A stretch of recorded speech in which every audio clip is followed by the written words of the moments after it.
자, 금요일 시장이 마감이 됐습니다. 오늘 좀 기분 좋게 어떻게 보면 마감이 될 수 있을 것 같네요. 한 주 동안 너무 고생을 했고 어떻게 보면 해외 변수에 우리가 좀 흔들리는 모습을 보였기 때문에 안타깝기도 했었는데요. 오늘 시장이 1% 넘는 상승세로 마무리가 됐습니다. 자세한 시장 정리해 보도록 하죠. 동양증권 골드목동지점 고윤기 연구원과 함께하겠습니다. 안녕하세요. 네, 안녕하십니까? 네, 삼성전자와 관련해서 오늘도 지수가 또 상승을 했고요. 여러모로 코스피가 좀 기분 좋은 반등에 나섰는데 자세한 정리 부탁드립니다. 네, 오늘 이번 주 시장은 굉장히 조금 다이나믹한 그런 시장이 아니었나 이렇게 말씀을 드리고 싶습니다. 그렇지만 오늘만 올랐지만 주간으로 놓고 봤을 때는 여전히 코스피는 마이너스 2% 이상의 하락세를 기록하는 그런 한 주였다라고 이렇게 말씀을 드릴 수가 있겠는데요.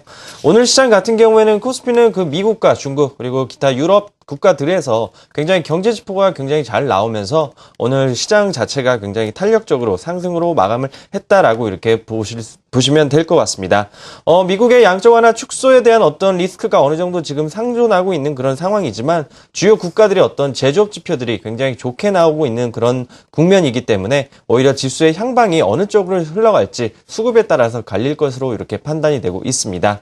그럼 오늘 시가총액 상위 종목들의 흐름 먼저 보면서 살펴보도록 하겠는데요. 화면을 보시게 되면 오늘 삼성전자가 무려 4만 원이나 올라가면서 거의 130만 원까지 다시 올라가고 있는 그런 걸 확인하실 수가 있겠는데요. 일단 삼성전자 같은 경우에는 지금 현재 그 이머징 마켓의 투자 자산 중에서 뭐 인도와 인도네시아 등의 그 투자를 했었던 자금이 오히려 이제 한국과 대만 쪽으로 이제 매수가 들어오면서 오늘 외국인이 강하게 그 삼성전자를 매수를 했습니다. 이거 같은 경우에는 이제 미국의 FOMC 그 회의에서 이제 양적 완화 축소에 따라서 한국 시장의 어떤 리스크가 그 다소 완화될 수 있다라는 그런 변수로서 작용할 수가 있기 때문에 삼성전자로서의 어떤 외국인이 지속적인 매수가 들어온 여부는 한 번 더 체크를 해보시면 좋을 것 같습니다.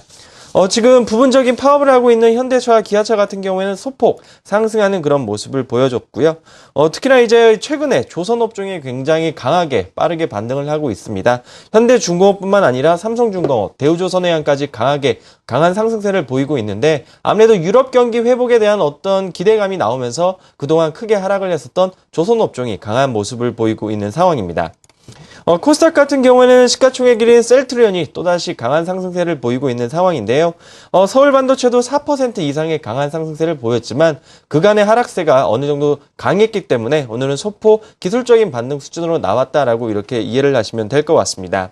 그럼 섹터별로 한번 살펴보겠는데요. 오늘 가장 많이 오른 그 섹터는 바로 모터 관련주인데 여기서 주목해야 할 종목은 계양전기입니다. 이거 관련해서는 그 전기차 관련 그 모터를 만드는 그런 기대감 때문에 오늘 11% 강한 상승세를 보였는데요.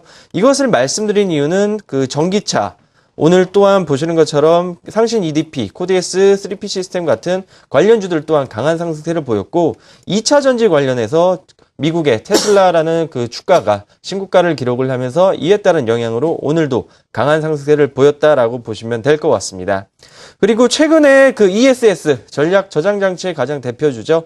삼성 SDI 같은 경우도 강한 상승세를 보이면서 거의 신고가 부분까지 오는 그런 걸 확인할 수가 있습니다. 전반적으로 오늘 시장 자체는 업종별로 놓고 봤을 때도 거래소 시장에선 대부분의 업종이 상승을 하는 모습을 확인할 수가 있는데요.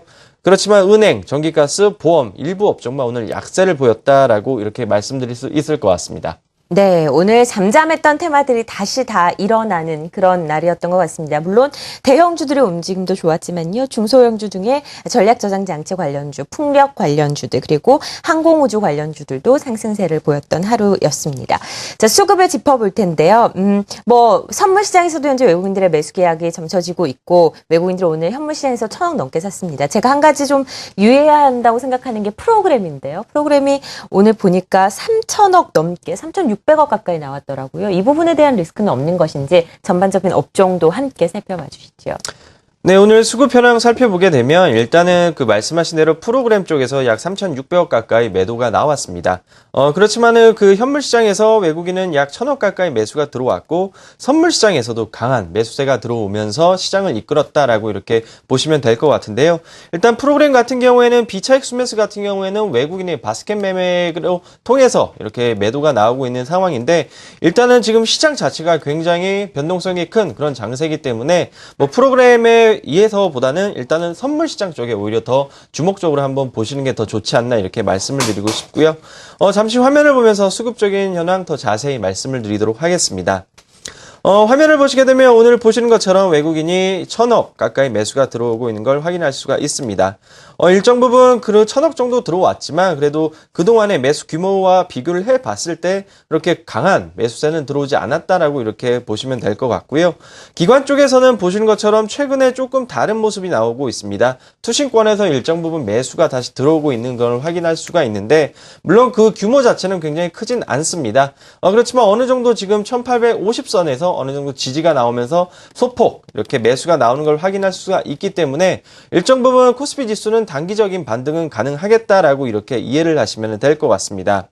코스닥으로 한번 넘어가 보겠는데요. 코스닥 같은 경우에는 지금 기관이 매수보다는 오히려 외국인이 오늘도 530억 넘게 강한 매수세가 들어온 걸 확인할 수가 있는데 일부 특정 종목에 대해서 매수가 지속적으로 들어온 걸 확인할 수가 있는데 물론 셀트리온을 비롯해서 여러 가지 일부 종목을 위주로 해서 지금 외국인이 매수가 들어오고 있지만 일정 부분 코스닥에서도 어느 정도 시장에 대한 흐름 자체는 지금 살아있다라고 이렇게 보시면 될 것 같습니다. 그러면 업종별로 한번 살펴보겠는데요. 업종별로 금일 같은 경우 한번 살펴보도록 하겠습니다. 보시는 것처럼 일단 거래소 먼저 보시게 되면 거래소 가장 많이 산 기관이 가장 많이 산 업종은 운송장비 업종이죠. 자동차와 조선 업종을 중심으로 해서 가장 많은 매수를 했습니다. 그리고 외국인 같은 경우에는 가장 많이 매수를 한 게 삼성전자를 필두로 한 전기전자 업종을 굉장히 많이 매수를 했는데요. 보시는 것처럼 제조업종을 중심으로 해서 외국인과 기관이 지금 동시 매수가 들어오고 있다는 점에서 경기 방어주보다는 경기 민감주 쪽으로 한번 눈을 더 돌리는 게 낫지 않나 이렇게 보셔도 될 것 같습니다. 그럼 한번 주간으로 한번 살펴보도록 하겠는데요. 주간으로 보시게 되면 보시는 것처럼 기관은 여전히 운송장비 업종을 가장 많이 매수를 했는데 외국인 같은 경우도 보시는 것처럼 코스피 대형주, 제조업, 전기전자 업종, 철강, 운송장비, 금융업종을 중심으로 많이 매수를 했습니다.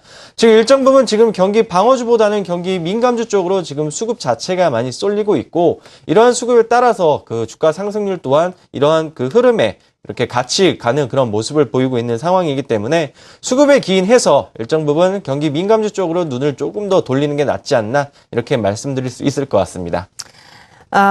수급 동향을 점검을 해봤습니다. 앞서서 프로그램과 관련돼서 잠시 코멘트를 해주기도 했었는데 비차익을 중심으로 나오는 외국인들의 매도를 다음 주에 어떻게 소화를 시킬지 여부에 대해서 여러분께서 좀 유념을 하셔야 할 것 같습니다.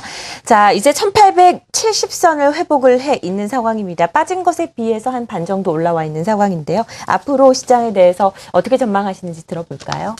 네, 지난주에 그 말씀드렸던 부분이 이 박스권에 대해서 말씀을 드렸었는데 잠시 화면을 보시면서 말씀을 드리도록 하겠습니다. 화면을 보시게 되면 보시는 화면은 이제 코스피의 주봉입니다. 일봉으로 놓고 봤을 때는 일정 부분 지금 반등에 이 박스권 내에서 반등에 나서는 걸 확인할 수가 있는데 주봉상으로 놓고 봤을 때는 지금 현재 어느 정도 지금 음봉이 크게 나오는 그런 걸 확인할 수가 있습니다. 그래서 일봉상으로 놓고 봤을 때 이 하락분에 대해서 일정 부분 반등은 나올 수가 있다라고 이렇게 지금 예상을 해볼 수가 있겠는데요. 물론 단기적인 반등은 가능할 거라고 판단이 되고 있습니다. 그래서 지금 1870포인트 그리고 1900포인트 정도까지는 한 번 더 트라이 해볼 수 있는 그런 구간이라고 한번 이렇게 판단해 볼 수 있을 것 같고요. 그렇지만 이제 업종별로 이제 좀 갈릴 거라고 판단이 되고 있는데 지금 외국인 같은 경우에는 삼성전자를 필두로 해서 IT 업종을 지금 중심적으로 매수를 하고 있습니다. IT와 그리고 자동차 업종을 중심으로 매수를 하고 있지만 여러 가지 경기 민감주로 한다면 IT, 자동차, 조선, 해우, 화학, 철강 많은 업종이 있습니다. 그래서 굳이 하나만을 꼽자면 저는 유럽 경기 회복에 대한 기대감을 조금 갖고 있기 때문에 조선과 해운, 특히 해운 관련해서는 물동량 자체가 지금 많이 늘어나고 있는 상황이라서 해운 관련주들을 다시 한번 체크해 보시면 한번 수익 내실 수 있지 않나 이렇게 판단해 볼 수 있을 것 같고요. 코스닥도 마찬가지입니다. 지금 추세적으로 다시 상승 추세로 돌아섰다라고 얘기보다는 일시적인 기술적인 반등 구간이라고 판단이 되고 있기 때문에 단기적인 반등은 가능할 것으로 판단이 되고 있습니다. 아무래도 이제 그 형이 가야 아우가 가듯이 코스피 지수가 조금 올라야 코스닥도 오른다라고 판단이 되고 있기 때문에 일단은 그 IT 부품주 관련 쪽으로 한 번 더 보시면 좋을 것 같고요. 그리고 미국의 테슬라라는 업체가 지금 지속적으로 신고가를 기록을 하고 있고 한국 또한 이러한 어떤 전기차 관련된 그런 시장 자체가 지금 굉장히 꿈틀꿈틀하고 있는 상황입니다. 그렇기 때문에 2차 전지 관련된 그런 관련주들을 한 번 더 체크해 보시면 좋을 것 같고요. 그리고 ESS 전략 저장 장치에 관련된 그런 관련주들 또한 한 번 더 체크를 해 보시면 좋을 것 같습니다. 네, 일단 중장기적인 시장 상승에는 베팅이 좀 어려울 수도 있지만 1900선까지 단기적으로 반등할 수는 있다라고 보고 있고요. 그 단기적으로 상승하는 부분에 있어서 뭐 경기 민감 업종이나 관련 테마에 관심을 가져보자라는 의견 들어봤습니다. 동양증권 골드목동 지점 고윤기 연구원이었습니다. 고맙습니다. 네.